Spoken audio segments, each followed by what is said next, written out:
Hi, this is Anna Imagination. Whoa, so I'm out of the cave. And I know I've said that before, but I'm just like, the day's been fucking crazy. It's amazing. So I am a networker. That's really what I do. I am the who's who of certain things where I got people over there and I got people over there and I collect people. And then I connect people. And that is really one of the things that I do. So it's just been amazing. I was in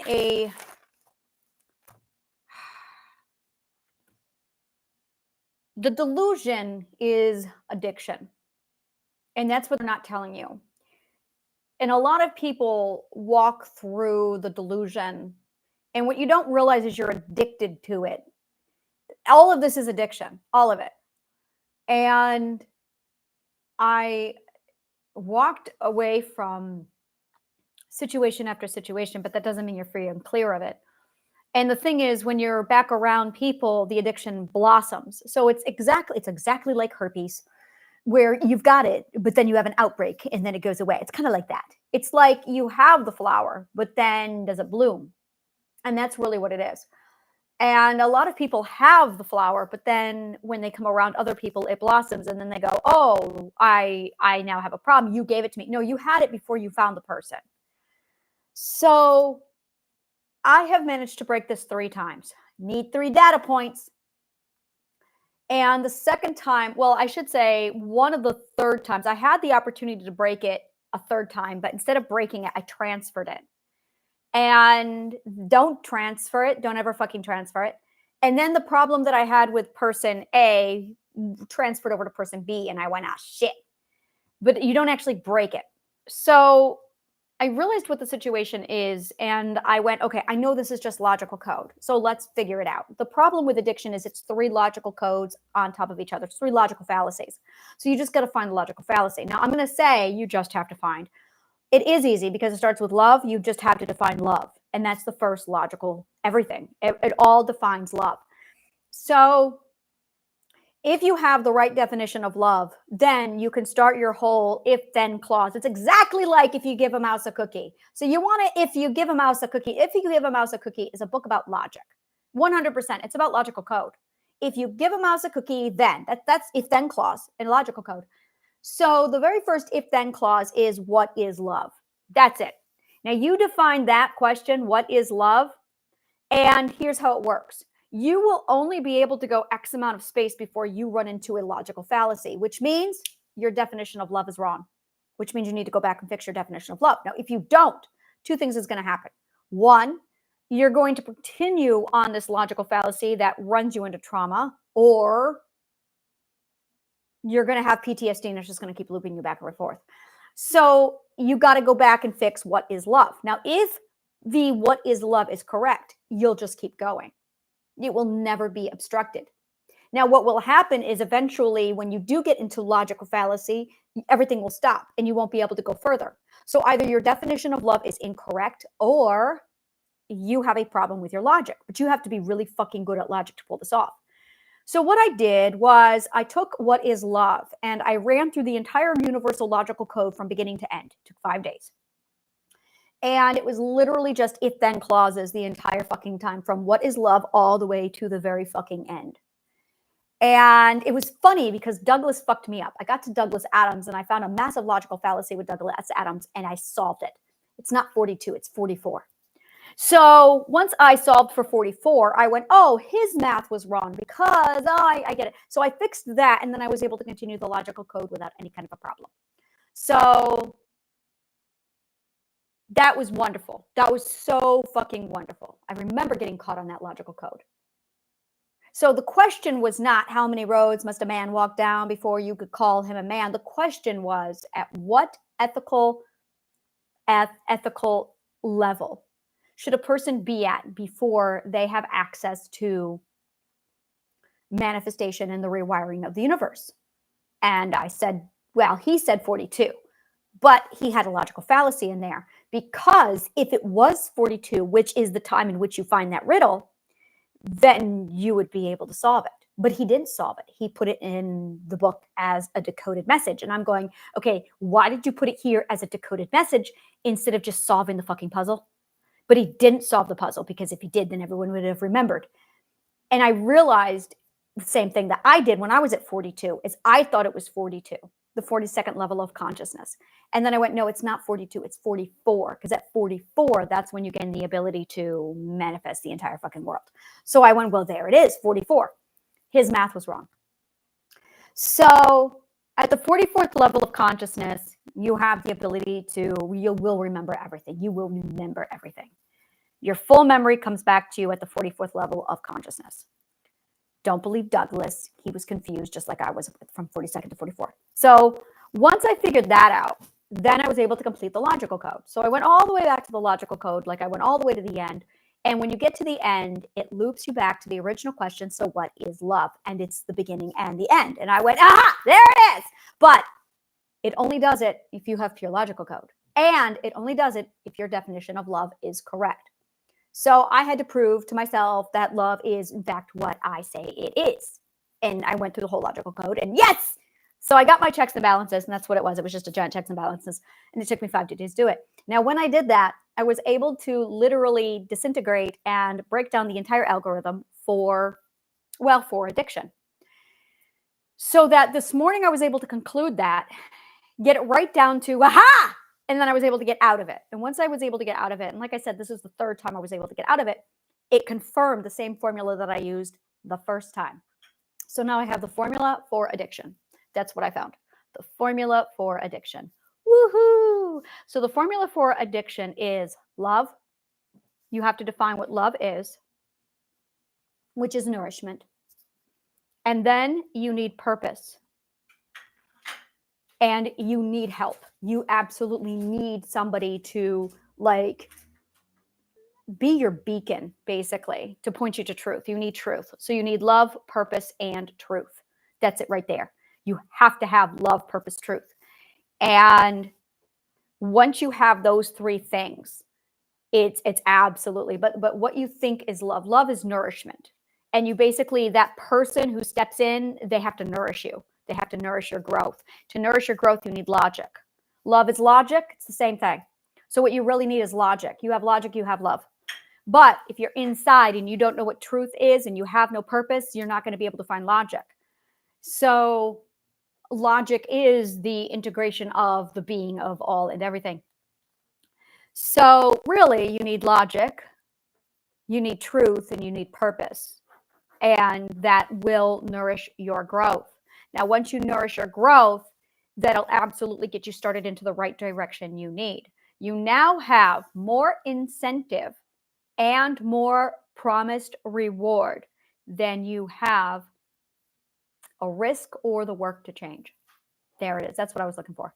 Now, in addition to that, oh no, there is no addition to that, because that breaks the logical fallacy of the other two pieces. Let me go through that again, because the other logical fallacy is self-worth, but you gain self-worth with love and nourishment and purpose. And then the other one would be, no one loves me. Well, no, that's not true, because they do love you with somebody there nourishing you with growth. There you go. What else is there? I can't, because of the skills, the skill building. But that's, again, learning, which is nourishment, which is logic.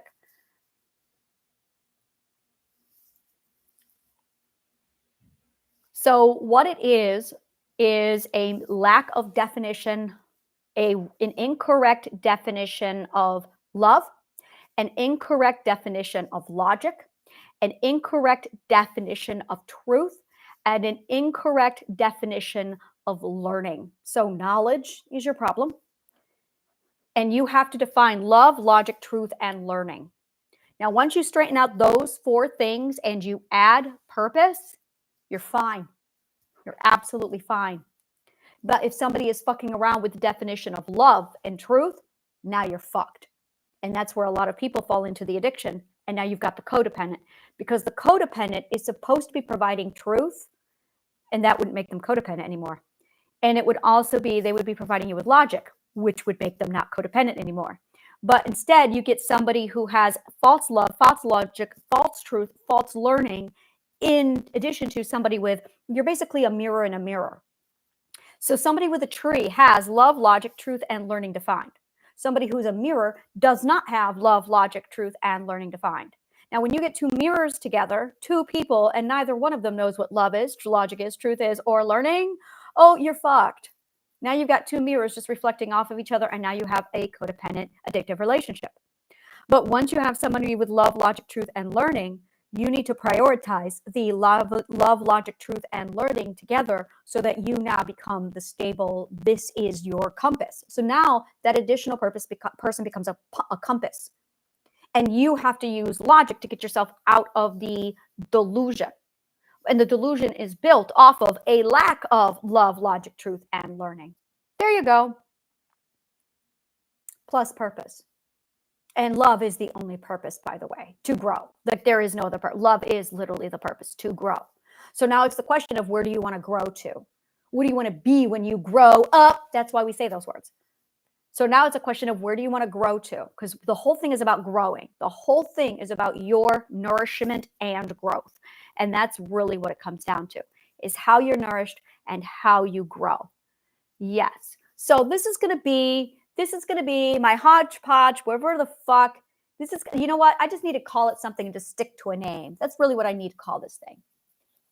Because I feel like it's just this hodgepodge. Like I really want it to just be like a sage cave where you just come and I just talk about whatever the fuck I want to talk. It's going to call it Anna's Lounge. That's what it is. Anna's Lounge.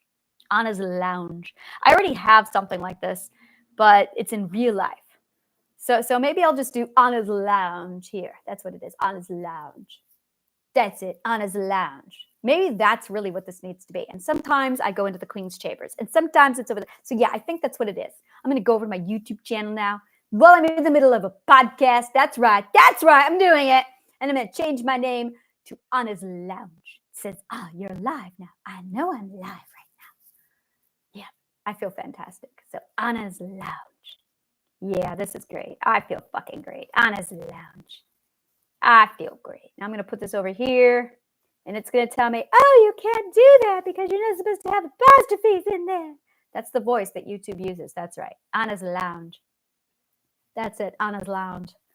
There we go. Woohoo. I just changed my name to Anna's Lounge. I feel good. This is great. This is great. See, many things are just opening up for me, and this is the way I need it. This is the way I like it. Anna's Lounge. There you go. So I can just talk about all of the weird fucking shit that comes to me, and I don't have to commit to anything.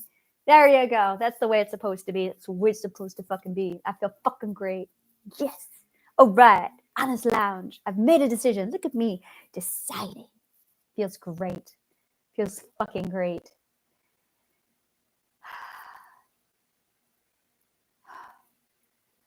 Having addiction feels like you're in a plastic bag, like it's wrapped around your head and it's tied at the neck, and you're choking and you're suffocating at the same time. And you think it's normal. You don't even realize it until the bag comes off and you can suddenly feel the sunlight and you can suddenly breathe and you're going, oh. And here's the thing. It's a mindset, people. It's just a mindset. It is the motherfucking load of all. It is the granddaddy of all mindsets. And the thing is, mindset, and this is where a lot of people cause more damage to themselves than good, is they think, oh, a mindset, I'll just use words to manipulate. And now you're abusing your subconscious mind. So now your self-preservation, the majority of mindset cleansing is actual classical conditioning and brainwashing yourself. And your subconscious mind has been taught to become defensive over that shit. So the majority of people going mindset coaching are actually abusing your subconscious mind, which is activating your self-preservation. Really fucking toxic. Like I said, don't fucking touch the subconscious mind unless you have a fucking idea how you're doing it. And not even psychologists know what they're doing, dumb fucks.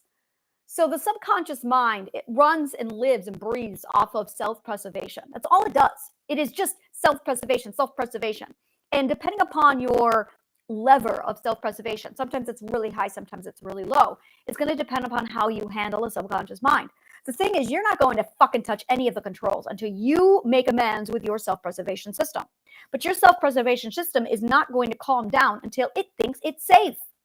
How are you doing with that?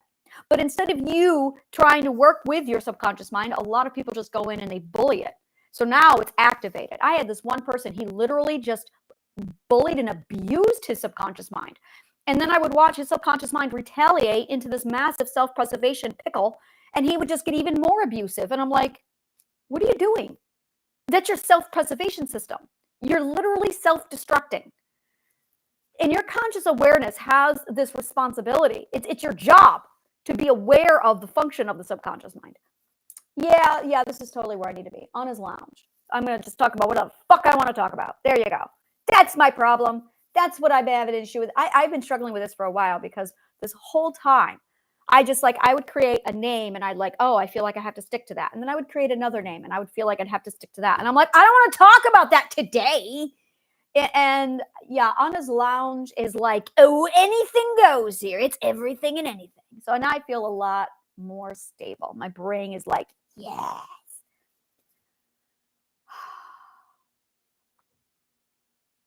Yeah, I feel good. I feel good. So there it is. There it is right there. I just, yes. Yep. A whole lot just clicked into place. And here's the beautiful thing is when you get out of the, and this, okay, so this is my hypothesis and I can see the logic very clearly, but I haven't given it voice yet. So here's my thought.